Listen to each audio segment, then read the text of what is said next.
you ever found yourself in the position of researching something for your essay, clicking on the link, reading it, and realizing it doesn't support your argument? And why on earth would you change your entire essay because of that one bloody article? Not going to lie, I found myself in that position as well. We tend to favor something that supports us, that complements our argument. And we sometimes don't want to see another side of it. So what am I talking about? I'm talking about partial truth. Something that is true, but doesn't open another side of this fact. Let me give you a little anecdote about quinoa. In early 2000s, quinoa was called one of the best and nutritious grains on earth. From 2006 to 2013, the demand for that grain has tripled. So the farmers were happy, but then the rumors started to spread. All the news started posting provocative titles, and people started spreading the opinion that the locals couldn't afford that grain anymore, especially in countries such as Peru and Bolivia, because the prices were so high. So people stopped consuming that much quinoa. But something didn't seem right. The influx of money in those countries was so great that people just could not benefit from it. So the group of economists came together and decided to do a research. As they found out, every person in those two countries benefited from sales of this grain as the standards of living rose. But then the Independent posted that a 34% drop in the quinoa consumption happened. So why were people benefiting but the drop happened? Actually, the reason behind that was the improving of the international trade. As the exports were coming, so were the imports. So people decided to stop eating quinoa not because they didn't have any money, but because they wanted to drink Coke or eating Indonesian noodles, just we do. So yes, the drop happened, but the other side of the reason for that drop was not shown. How is it connected to my talk? Well, I'm very, very interested in geography, especially human and social sides of it. I'm interested in reading the news about development and breakthroughs that humanity is making. But usually when I go to news, I always find that the world is dying, and soon we're gonna have wars over resources. And the generation of mine, or the generation after, might be the last one to enjoy somewhat we call peace. True? Not really. I decided to go to the news to prove my point that everything that we see is mostly negative. I decided to research more stuff about overpopulation. What is overpopulation? Who invented, who proved what overpopulation is actually about? Well, according to the definition, overpopulation is the population of people that exceeds the finite resources we have on our planet. But according to the UN, the range of the overpopulation is considered to be somewhere from 4 to 16 billion people. That's quite a big range, right? So I looked in the news, and those are the links that came up. Something bad, just threats and killing and death, but nothing behind what overpopulation is actually about. Well, if you're my friend, I might be really tired already with this kind of thing. Demographic transition model. Something that I really like that explains a lot what is happening in the world right now. Well, the demographic transition model shows you the correlation between birth and death rate and is very tightly connected to the economic development of countries. So, in stage 1, we have birth rate and death rates being equal to each other. And so the population stays relatively constant with some fluctuations due to pandemics, wars, or famines. This is where most of the countries before the Industrial Revolution found themselves. In stage 2, due to the introduction of modern medicine, the death rate dropped. This is where the majority of least developed countries are located right now. In stage 3, due to empowerment of women, access to education, better healthcare, and economic growth, the birth rate drops. This is where the majority of the developing countries are right now. In stage 4, as more women decided to go to work rather than staying at home, even more improved healthcare, better education, the birth rate and death rate come back together. And the population remains constant. This is where most of the developed countries are right now. The potential stage where Japan and Russia are striving towards, the death rate exceeds the birth rate, causing the population change. And as you can see, countries are going to undergo those stages because it's just, if they develop, they will go further down the stages. And let me tell you the example. The UK went from stage 1 to stage 4 in 200 years. Bangladesh did it from stage 1 to stage 3 in just 30-year time.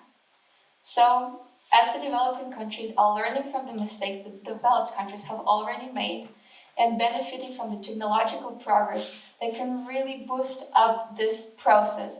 Of course, it's not going to happen in one day, but that's why we have this projection that the population will stay constant or stabilize by around 2,100, with the population estimated at about 11 or 10 billion people. And who is behind that? Women. Women are gaining rights all around the world. They're getting access to education, better healthcare, and access to contraception. So in my opinion, if you really want to contribute to this problem, somewhat called overpopulation, I'm really encouraging you to fund the scholarship for the girls in the countries where they need it, or just simply go volunteer there and teach them yourself. And are you still thinking about the ecological footprint the huge hairy population in Asia and Africa are making? Well, let me tell you. I live in Austria, and my family lives in Russia. I fly there at least twice a year. I enjoy eating mangoes and avocados that sometimes come from overseas. I have to eat meat, sometimes more than twice a week, because I have iron deficiency anemia. I have constant access to clean water and shower, and I use electricity on a daily basis to charge my computer or phone that I need for school. So I will risk to assume that my ecological footprint will be much higher than somewhat of a tribe in Central African Republic. And what I just presented you is one side of the coin, something that we don't see on the news that often, but something that is relatively positive compared to the news that we click on. Of course, I'm not encouraging you to keep exploiting the resources, nor do I tell you that the problem does not exist. It does, in theory. But it's another side of the coin, and in every argument we need to take into consideration those two sides, positives and negatives. And while I'm here, I would like to educate you a little bit further. Every one of us heard the problem of urbanization, especially the rapid urbanization, as people are seeking for better jobs and are going and migrating towards cities. That, of course, causes air pollution and greater poverty rates. Well, the Industrial Revolution happened in the late 18th century. And do we still think that the changes are not happening? Well, I went to the news again, and that's what I found. No development at all. So we're sitting in one place for 200 years, right? I do not agree with that. So I decided to present you one of the examples that the cities are improving. Mexico City, one of the most polluted cities on Earth. The visibility in the early 20th century was about 100 kilometers, whereas now it's about 1.5 kilometers. In the late 1990s, the PM10 levels were exceeding the standards by about 30 to 50% of days, whereas ozone levels exceeded about 90% of days. So the city wanted to do something, but they don't have money. They're in debt and they have a great poverty rate. So what they decided to do? They decided to find something that will not cost them as much. For example, they've implemented a day that is called No Cars for Me Today, which means that if you have a particular plate, you know the exact day when you're not allowed to use your car. If you use and you get caught, your plates are taken away, and you have to pay a fine that is equal to about 20 days of minimum wage in the city. They improved the metro system as well. They introduced the bike scheme called EcoBC, where the government hopes that the people are going to use the bikes more and go away from cars. As well, they decided to introduce something that is called azoteas verdes, or green roofs. They decided to plant plants that are called stone crop, that is very magical for Mexico City, as it can survive harsh summers, as well as photosynthesizes, takes up carbon dioxide and other heavy chemicals in the air, as well as soaks up the rainwater and keeps the buildings cooled down. They provide good climate for patients in the hospitals, as well as give the opportunity for children to come there and learn more about nature. In 2012, it was registered that azoteas verdes have increased the total green surface area of the city to 20,000 meters squared. And what did it lead to? From the late 90s to 2012, the ozone level dropped from 43 parts per billion to 27 parts per billion. Sulfur dioxide dropped from 55 to 5 parts per billion, and carbon monoxide dropped from 24 to 10 parts per billion.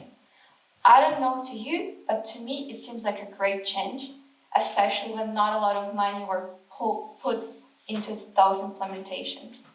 So again, my talk was about to show you something positive that will make your day a bit brighter while we're all busy. And of course, I'm not telling you that bad things are not happening.